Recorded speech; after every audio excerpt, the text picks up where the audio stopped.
कांग्रेस ने आज 3 सीटों पर अपने प्रत्याशियों के नामों का ऐलान कर दिया है। हम इन 3 सीटों की समीक्षा भी करेंगे। उन 3 सीटों पर किन-किन प्रत्याशियों को कांग्रेस ने नामों का ऐलान का वजह क्या रही इसके पीछे, इस पर भी चर्चा की जाएगी। वहीं आज बीजेपी का स्थापना दिवस भी है बड़ी संख्या में। क्योंकि प्रत्येक बूथ पर बीजेपी ने इस स्थापना दिवस के अवसर पर दूसरे दलों के नेताओं को अपने दलों में शामिल कराया है। तो ये बूथ की सियासत क्या है और दिग्विजय सिंह के वो कौन से खास पूर्व विधायक थे जो आज बीजेपी में शामिल हुए हैं, इस विषय पर भी आज चर्चा की जाएगी। तो सबसे पहले हम अपनी चर्चा की शुरुआत करते हैं कांग्रेस के टिकट वितरण पर। आज करीबन 11 बजे कांग्रेस ने अपनी मध्य प्रदेश की जो 3 लोकसभा सीटें और भी थी, जिन पर अब तक प्रत्याशियों के नामों का ऐलान नहीं किया था। हालांकि 28 सीटों पर कांग्रेस को चुनाव लड़ना है। एक सीट इंडिया के जो सीट गठबंधन है, उसके तहत खजुराहो की जो सीट है वो सपा को दी गई थी। सपा से पूर्व विधायक है संदीप नारायण यादव, उनकी पत्नी है मीरा यादव, उन्हें टिकट दिया गया था। लेकिन नामांकन फॉर्म में कुछ गलतियों के कारण मीरा यादव का जो फॉर्म है उसे रिजेक्ट कर दिया गया। तो कह सकते हैं कि अब बीडी शर्मा के सामने, जो कि बीजेपी के प्रदेश अध्यक्ष हैं, खजुराहो लोकसभा सीट से प्रत्याशी हैं, उनके सामने चुनाव लड़ने के लिए कोई भी अधिकृत रूप से ना तो कांग्रेस का ना सपा का, निर्दलीय बहुत सारे प्रत्याशी हो सकते हैं, लेकिन कोई बड़ा नाम अब उनके सामने नहीं है। तो ऐसा माना जा रहा है कि खजुराहो सीट से इस बार रिकॉर्ड बन सकता है। इसके बाद अब हम बात करें जो 3 सीटों पर आज प्रत्याशियों के नामों का ऐलान किया गया है। सबसे पहले हम बात करते हैं मुरैना की। ये मुरैना सीट से कांग्रेस में अंतर्द्वंद देखने को मिला, जहां पर दिग्विजय सिंह, जो कि राजगढ़ से लोकसभा प्रत्याशी हैं, पूर्व मुख्यमंत्री भी है मध्य प्रदेश के, उनके साथ वर्तमान में कांग्रेस के जो अध्यक्ष हैं मध्य प्रदेश के, जीतू पटवारी, ये दोनों ही चाहते थे कि जोरा से जो विधायक है पंकज उपाध्याय को मुरैना सीट से टिकट दिया जाए। लेकिन विधानसभा में जो नेता प्रतिपक्ष है उमंग सिंगार, वो चाहते थे कि नीतू सिकरवार को यहाँ से टिकट दिया जाए। इन दोनों के या फिर चाहे जो खेमेबाजी चल रही थी, इसकी जानकारी दिल्ली तक पहुंची। और फिर राहुल गांधी ने कहा कि जल्द ही दोनों अपने स्तर पर मामले को सुलझा ले, नहीं तो दिल्ली से इस मामले में दखल दिया जाएगा और दिल्ली जो फैसला लेगा वो अंतिम होगा। उसके बाद चर्चाएं भी हुई, बैठक भी हुई। तो नीतू सिकरवार, या कह सकते कि उमंग सिंगार को का प्रत्याशी उमंग सिंगार जिसको चाहते थे, उसको मुरैना सीट से वो टिकट दिलवाने में कामयाब रहे हैं। क्योंकि जब द्वंद चल रहा था तब बलवीर सिंह डंडौतिया का नाम भी सामने आया, रमेश गर्ग का नाम भी सामने आया। क्योंकि स्थानीय लोग चाहते थे कि वैश्य समाज से किसी को टिकट दिया जाए, तो रमेश गर्ग का नाम सामने आ गया था, बलवीर सिंह डंडौतिया का नाम सामने आ गया था। कल परसों के ही ये पूरे घटनाक्रम है। लेकिन उसके बाद आज स्पष्ट हो गया है कि मुरैना सीट से कांग्रेस की जो प्रत्याशी है वो नीतू सिकरवार होंगे, पूर्व विधायक भी हैं। अब हम बात करते हैं मुरैना से ही सटी हुई सीट है ग्वालियर लोकसभा। ग्वालियर लोकसभा सीट से भी 3 नाम, आखिरी में नाम सामने आया था लखन यादव का, जो कि मंत्री रहे थे, पशुपालन मंत्री कमलनाथ सरकार में। तो उसके पहले जो नाम थे, 2 नाम थे। राम सेवक बाबू जी, जो कि पूर्व सांसद हैं, लेकिन पैसे लेकर सवाल पूछने के मामले का एक स्टिंग ऑपरेशन किया था, जिसके चलते उनकी सांसदी गई थी। प्रवीण पाठक, जो कि युवा नेता है, पूर्व विधायक भी रह चुकी हैं, उनका टिकट भी था।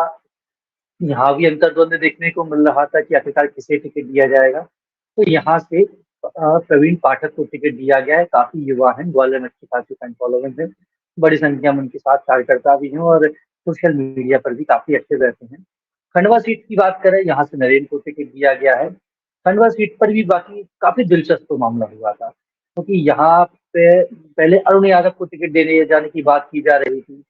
फिर स्थानीय जो बात निकल कर आई, यहाँ से सुरेंद्र सिंह सीरा, जो कि निर्दलीय विधायक रहे, उन्हें टिकट दिए जाने की बात सामने है। आखिरकार नरेंद्र को टिकट दिया गया है। अरुण यादव हालांकि चाहते थे कि उन्हें गुना सीट से टिकट दिया जाए, क्योंकि आज सिंधिया के सामने वो चुनाव लड़ना चाहते थे। लेकिन जो गुना सीट है वहां से यादवेंद्र सिंह को टिकट दिया गया है। स्थानीय लोग चाह रहे थे कि स्थानीय प्रत्याशी को ही टिकट दिया जाए। कांग्रेस के दिल्ली में मुलाकात भी की गई थी। इसके बाद आखिरकार फाइनल हुआ कि वहां से अरुण यादव को टिकट तो खैर नहीं दिया जाएगा, जिसके बाद वो खंडवा जो लोकसभा सीट है काफी समय होल्ड पर भी रही। प्रत्याशी के चयन को लेकर बड़ी संख्या में जो लोग हैं वो भी पहुंचे। लेकिन इस बार एक चीज दिलचस्प रही, कांग्रेस में किसी भी तरह का नाम बदला नहीं गया, टिकट नहीं बदला गया। बालाघाट से बड़ी संख्या में जो विधायक हैं, विधायक प्रतिनिधि हैं और दूसरे जन नेता हैं, वो दिल्ली पहुंचे थे कि बालाघाट सीट से जिन्हें टिकट दिया गया है वो कोई बड़ा चेहरा नहीं है। और कांग्रेस की नैया पार नहीं लगवा पाएंगे तो टिकट बदला जाए, लेकिन आखिरकार कांग्रेस हाईकमान ने टिकट बदलने से ऐलान इनकार कर दिया। हालांकि मुलाकातें थी, मुलाकातों का दौर चलता रहा। तो यहाँ पर मुरैना सीट से जो जीत है वो उमंग सिंगार की हुई। नकुल नाथ के जब नकुल नाथ अपना नामांकन फॉर्म भरने जा रही थी तब एक ही प्लेन से गए थे, जीतू पटवारी, उमंग सिंगार वगैरह, लेकिन उसके बाद से इन दोनों के रास्ते कुछ अलग ही नजर आए। उमंग सिंगार ने धार में अपना मोर्चा संभाल लिया। उन्होंने कहा कि मैं तो धार में चुनाव प्रचार कर रहा हूँ, जहाँ जीतू पटवारी पूरे परिषद में कर रहे थे। ऐसी खबरें भी थी कांग्रेस के अंदर खाने से कि दोनों की पटरी पर नहीं बैठ रही है, और बीजेपी तो फिर ऐसा मौका ही चाहती है जहाँ से तंज कसने का मौका मिल जाए। तो बीजेपी ने काफी तंज कसे, लेकिन जिस तरह से आज सुबह ऐलान हुआ है तो कहीं ना कहीं टिकट वितरण में नेता प्रतिपक्ष की भी चली है। नेता प्रतिपक्ष जिसे चाहते थे मुरैना से वो टिकट दिलवाने में कामयाब रहे हैं, क्योंकि ये एक बड़ी लड़ाई देखने को मिल रही थी। तो बड़ी लड़ाई ये बनती भी जा रही थी, कांग्रेस बिल्कुल नहीं चाहती थी कि इस तरह की लड़ाइयां बड़ी बने, तो ये कहीं ना कहीं नुकसान भी कांग्रेस का ही होता है। लेकिन आखिरकार उमंग सिंगार नीरज सिकरवा को टिकट दिलवाना चाहते थे, उन्होंने टिकट उन्हें दिलवा भी दिया। अब जीतते या हारते हैं ये तो खैर बाद में देखने को पता चलेगा, उसके नतीजे आएंगे लोकसभा चुनाव के। लेकिन यहाँ टिकटों को लेकर 28 लोकसभा जो सीट है उनसे जो सीट है उसमें 28 तो कांग्रेस चुनाव लड़ रही है, वहाँ सभी प्रत्याशियों के नामों का ऐलान हो चुका है। अब देखना वो रणनीति कब बनेगी, क्योंकि समय कब मिलेगा, आचार संहिता लगी हुई लंबा समय हो गया।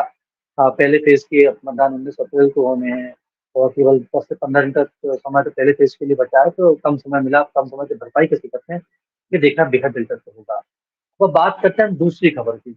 आज बीजेपी का स्थापना दिवस है, आज 6 अप्रैल है। तो कमलनाथ के करीबी दीपक सक्सेना कल बीजेपी कार्यालय पहुंचे थे मोहन यादव की मौजूदगी में। मुख्यमंत्री मध्य प्रदेश के मोहन यादव, उन्होंने दामन थाम लिया था, लेकिन आज फिर से अब वो बीजेपी का दामन थामे हैं, क्योंकि बीजेपी एक मैसेज देना चाहती थी। स्थापना दिवस के अवसर पर 64,523 बूथों पर बीजेपी ने ज्वाइनिंग का अभियान चलाया था, और एक टारगेट दिया था कि प्रत्येक बूथ पर 2 कार्यकर्ता तो कम से कम दूसरे दलों के बीजेपी को ज्वाइन करेगी। तो 64,523 का डबल भी करे तो ये संख्या एक 1.25 लाख के पार तो वैसे ही पहुंच जाती है, लेकिन कल बड़ी संख्या में छिंदवाड़ा के जो कार्यकर्ता थे वो बीजेपी में शामिल हुए हैं। इसके साथ ही दिग्विजय सिंह के करीबी हैं रामलाल मालवीय, पूर्व विधायक रहे हैं, खटिया से 3 बार, मालवा में बड़ा नाम माना जाता है।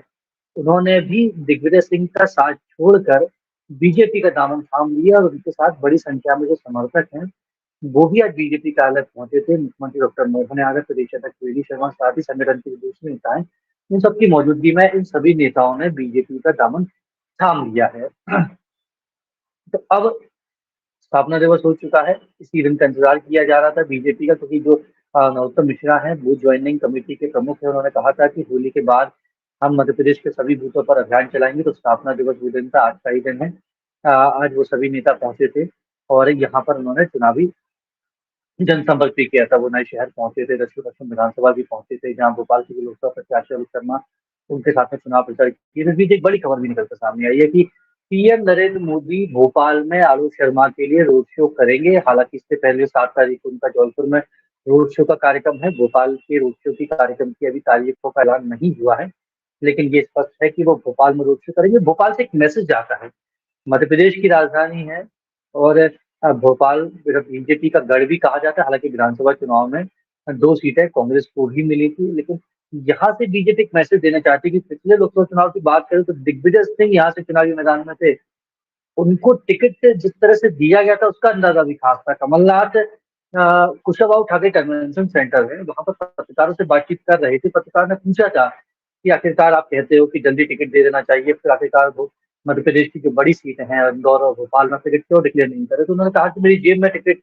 नाम रखे हुए जिन्हें मुझे टिकट देना है। तो पत्रकार ने कहा कि बता दीजिए। तो फिर उन्होंने बता दिया था कि दिग्विजय सिंह लड़ेंगे भोपाल लोकसभा से चुनाव। उसके बाद कांग्रेस दिल्ली से इस बात का ऐलान हुआ था, लेटर आया था। तो लेकिन दिग्विजय सिंह को हराने के लिए साध्वी प्रज्ञा सिंह को चुनावी मैदान में उतार दिया था मालेगांव ब्लॉक में, जिस तरीके से हमने पूरा ही मामला देखा है। जब साध्वी प्रज्ञा भी लाखों के अंतर में भोपाल लोकसभा चुनाव जीती थी। और वर्तमान में तो अरुण श्रीवास्तव जो कि जिला कांग्रेस कांग्रेस के अध्यक्ष रहे हैं, उन्हें कांग्रेस ने चुनावी मैदान में उतारा। हालांकि कुछ और लोगों के नाम भी थे, यहाँ से मीरा श्याम सुंदर श्रीवास्तव का नाम था, पूर्व अधिकारी जीपी माली का भी नाम था, लेकिन पीसी शर्मा हालांकि पूर्व विधायक रह चुके हैं, पूर्व मंत्री रह चुके हैं, लेकिन उनके चुनाव लड़ने पर संशय था। तो ऐसे में जो अरुण श्रीवास्तव है उन्हें टिकट दिया था। अरुण श्रीवास्तव कायस्थ समाज से आते हैं, आलोक शर्मा ब्राह्मण समाज से आते हैं। तो ये जो जाति का फैक्टर है, ये भी देखना बेहद दिलचस्प होगा। लेकिन ये स्पष्ट है कि आलोक शर्मा को चुनाव प्रचार करने के लिए पीएम मोदी भोपाल आएंगे और कांग्रेस ने 3 सीटों पर प्रत्याशियों के नामों का ऐलान कर दिया है। बीजेपी का स्थापना दिवस आज हो चुका है 64,523 बूथों पर और दिग्विजय सिंह के जो खास समर्थक हैं, पूर्व विधायक खटिया से विधायक रह चुके हैं रामलाल मालवीय, वो आज बीजेपी का नाम थाम चुके हैं।